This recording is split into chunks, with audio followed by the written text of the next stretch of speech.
Assalamualaikum warahmatullahi wabarakatuh. Teman-teman, bertemu lagi di Syihab dan Syihab edisi Ramadan. Setiap hari kami hadir menyapa teman-teman. Saya Najwa sama Abiku Syihab. Setiap hari kita belajar hal yang baru, mudah-mudahan untuk teman-teman. Hari ini Abiku, kita mau belajar soal ajal. Ajal. Ada perkataan bahwa ajal manusia itu sudah ditentukan bahkan sebelum ia dilahirkan. Betul tidak itu, Abi? Betul, tapi ada rinciannya. Oke. Yang pertama dulu kita mau tahu apa arti ajal. Ya. Ajal itu batas akhir. Apapun yang mempunyai batas akhir, namanya dia punya ajal. Kontrak kerja, sampai kapan? Sampai 1 Januari tahun 2021. Begitu tiba 1 Januari, tiba ajalnya. Berakhir. Nah, hidup manusia ada ajalnya, ada batas akhirnya. Hidupnya di dunia berakhir tanggal sekian. Nah, itu diketahui oleh Allah. Nah, sekarang kita mau lihat.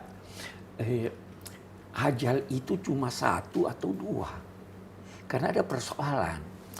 Kenapa kita minta diperpanjang harapan hidup kita? Ya kan? Kalau minta diperpanjang, begitu ada kesan bahwa sebenarnya sudah ditentukan, tapi kita minta diperpanjang. Ya kan? Bahkan itu ada doa masyhur kalau nisfu Sya'ban.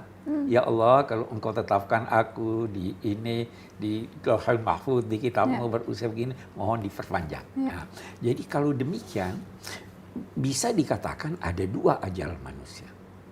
Nah, kalau merujuk ke Al-Quran, ada juga kesan seperti itu dari segi penafsiran. Allah berfirman di surat Al-An'am, qada ajalan wa ajalun musamma indahu. Dia menetapkan ajal dan ada lagi ajal tertentu di sisinya. Ajal tertentu yang di sisinya ini tidak bisa berubah. Ajal yang pertama bisa berubah. Nah, dengan adanya faktor yang menjadikan dia berubah. Nabi bersabda bahwa siapa yang mau diperpanjang ajalnya, hendaklah dia bersilaturahim. Jadi silaturahim dapat memperpanjang ajal. Nah, tetapi oleh mereka yang berkata ajal itu cuma 1, dia katakan memperpanjang ajal yang dimaksud di situ bukan memperpanjang usia. Bukan memperpanjang hari-hari keberadaan di dunia. Tetapi memperpanjang dalam arti memperbanyak keberkatannya. Sehingga 1 hari, kalau tidak ada keberkatan, pekerjaan ada tertentu, tapi kalau 1 hari ada keberkatannya, bisa ini. Nah, itu sebabnya juga, ada orang yang sudah meninggal, tapi dia masih hidup. Hidupnya melalui karya-karyanya. Dia masih hidup. Jangan duga orang-orang yang gugur di jalan Allah itu mati, tapi dia itu hidup, mendapat rezeki di sisi Tuhan. Itu ajal. Nah. Jadi ketika kita bicara ajal itu definisinya bisa bukan hanya hidup di dunia, tetapi juga hidup di akhirat nanti. Iya, tapi secara umum kita berkata bahwa ajal itu akhir dari kehidupan di dunia ini. Akhir itu sudah ditentukan atau tidak di sisi Tuhan sudah tertentu sekian. Tapi bisa jadi ada perubahan pada ajal yang pertama tadi kalau kita menganut itu aja. Abi mau beri contoh. Setiap pagi di ruang ini jam 6 pagi matahari masuk ke ruangan ini. Setiap pagi begitu. Tapi kalau mendung ada faktor yang menjadikan dia tidak masuk. Nah, bisa jadi sudah ditentukan begini, tapi kalau ada faktor di luar itu menjadi berubah. Nah, perubahan itu boleh jadi karena doa, boleh jadi karena ini dan lain-lain sebagainya. Itu pandangan mereka yang berkata ada 2 macam ajal.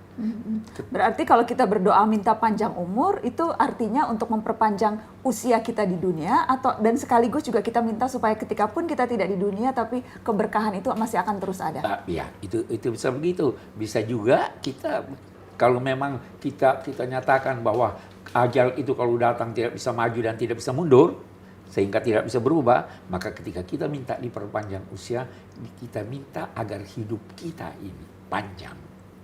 Ya, jadi kan ada orang yang sudah mati masih disebut-sebut terus, ya.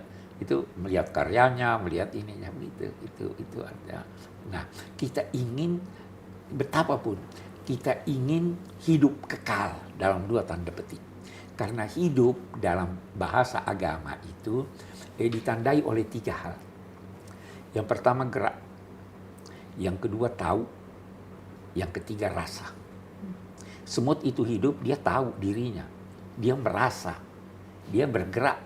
Yang tidak bergerak tidak hidup. Nah, kita mohon agar supaya diperpanjang usia kita, diberikan kita hidup, sehingga gerak kita itu adalah gerak positif. Ilmu yang banyak.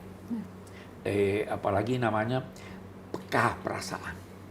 Ada orang yang tidak peka perasaan itu tidak hidup. Nah, kita ingin mencontohi hidup Tuhan sesuai kemampuan kita. Hidup Tuhan tidak berakhir. Kita ingin mencontohi itu agar hidup kita tidak berakhir.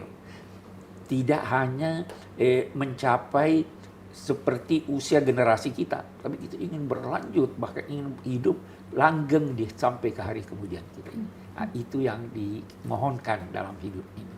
Gitu. Oke. Terima kasih Abiku. Terima kasih teman-teman sudah menyaksikan. Insya Allah kita ketemu lagi di lain kesempatan. Wassalamualaikum warahmatullahi wabarakatuh.